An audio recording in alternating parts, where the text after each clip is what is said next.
हर हर महादेव। स्वागत है आपका बजट ट्रिप सीरीज के 10वें एपिसोड में, जहां हम आपको 3000 से 5000 के बजट में घुमाएंगे भारत के प्रख्यात धार्मिक स्थलों पर।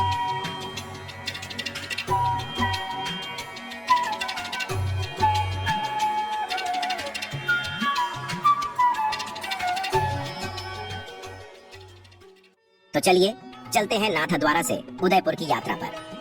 इस वीडियो में हम आपको नाथद्वारा से उदयपुर कैसे पहुंचे, कहां रुके, कब कहां दर्शन खुले रहते हैं, कौन से स्थल पर आप घूमने जा सकते हैं, बजट कितना होगा, उसकी पूरी जानकारी देंगे। सबसे पहले सुबह का नाश्ता करके आप नाथद्वारा से उदयपुर के लिए निकल जाइए, जहां आप स्थानीय परिवहन की मदद से पहुंच सकते हैं। नाथद्वारा से उदयपुर की दूरी तकरीबन 45 किलोमीटर है। करीब 1 घंटे के सफर के बाद आप उदयपुर पहुंच जाएंगे। यहां पहुंचकर एक अच्छी धर्मशाला में रुक जाए। झीलों के शहर अविश्वसनीय रूप से सुंदर उदयपुर में अपने दिन की शुरुआत आप पारंपरिक राजस्थानी नाश्ते जैसे कि पोहे, गर्मा-गर्म चाय और कुछ मुंह में पिघल जाने वाले समोसे से कर सकते हैं।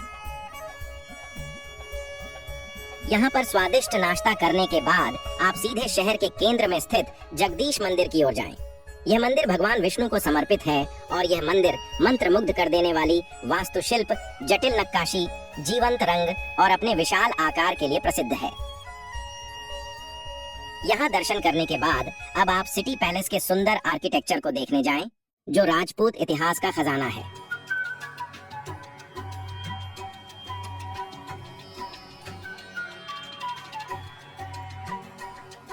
सिटी पैलेस की भव्यता देखने के लिए एंट्री फीस 30 रुपए है, जिसमें आप पैलेस को बाहर से देख सकते हैं।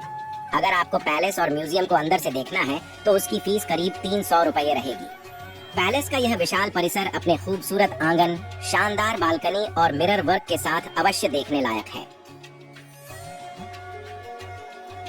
महल से पानी में जग मंदिर, महल का प्रतिबिंब एक अविस्मरणीय दृश्य है। यहाँ से जाइए मनमोहक सहेलियों की बाड़ी में घूमने। यह एक गार्डन है जहाँ कभी शाही महिलाएं अक्सर आया करती थीं। यहाँ आप जटिल फव्वारे, मंडप और सुंदर बागीचे का आनंद लेने के बाद जाइए पिछोला लेक के पास भोजन करने। यहाँ आप सुरम्य लेक, पिछोला के दृश्य के साथ एक छत पर बने रेस्टोरेंट में स्वादिष्ट राजस्थानी भोजन का आनंद ले सकते हैं, जो आपको करीबन 150 से 200 रुपए में पड़ सकता है। यहाँ पर अच्छे से भोजन करके आप पिछोला झील के सुंदर दृश्यों के लिए अंबराई घाट पर जाएं। झील के किनारे आराम से कुछ समय बिताएं और शांत वातावरण का आनंद लें। यहाँ आप बोटिंग भी कर सकते हैं, जिसकी टिकट करीबन 600 से 800 रुपए है। इस दौरान आप झील और उसके राजसी द्वीपों की शांत सुंदरता की सराहना करते हुए जग मंदिर द्वीप और ताज पैलेस होटल की वास्तुशिल्प वैभव को देख सकते हैं। शाम के समय आप उदयपुर के बेस्ट सनसेट पॉइंट सज्जनगढ़ किले पर जाइए।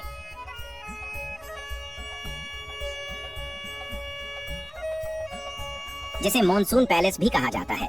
यहाँ से मनोरम सूर्यास्त के गवाह बनिए। कुछ समय यहाँ बिताने के बाद अब समय है रात के भोजन का, तो स्थानीय रेस्टोरेंट में पारंपरिक राजस्थानी रात्रि भोजन जैसे दाल बाटी चूरमा, गट्टे की सब्जी और घेवर का आनंद ले सकते हैं। अब यहाँ पर भोजन करके आप ऐतिहासिक महल बाघोर की हवेली में एक सांस्कृतिक प्रदर्शन के साथ अपने दिन का समापन करें, जो अब पारंपरिक राजस्थानी नृत्य और संगीत कार्यक्रम की सराहना करता है। यहाँ पारंपरिक कार्यक्रम का हिस्सा बनने के बाद लौट जाइए अपनी धर्मशाला में विश्राम करने। दूसरे दिन सुबह का नाश्ता करके उदयपुर के मनोरम दृश्य और स्थानीय अनुभव करने के लिए जाइए दूध तलाई। यह एक बगीचे से घिरा छोटा तालाब है, जो सुबह की सैर और सुबह की रोशनी को कैद करने के लिए एक शांतिपूर्ण स्थान है। यहाँ से आप जाइए करणी माता मंदिर में दर्शन करने, जहाँ आप रोपवे के माध्यम से पहुँच सकते हैं। मंदिर में पहुंचकर आध्यात्मिक वातावरण का आनंद लें। इसके बाद खरीदारी के लिए स्थानीय बाजारों में रंगीन हस्तशिल्प और उदयपुर के हलचल भरे जीवन का अनुभव करें।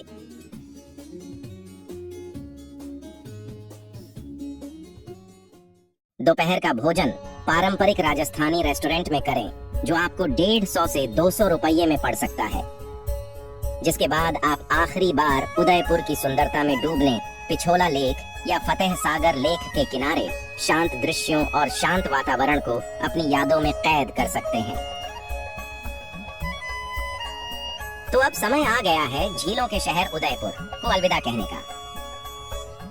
शाम को निकल जाइए उदयपुर रेलवे स्टेशन की ओर, जहां हर रोज 5 बजे वाली Udaipur city Asarwa junction express आपको करीबन 6 घंटे के सफर के बाद पहुंचा देगी वापस अहमदाबाद असरवा जंक्शन पर।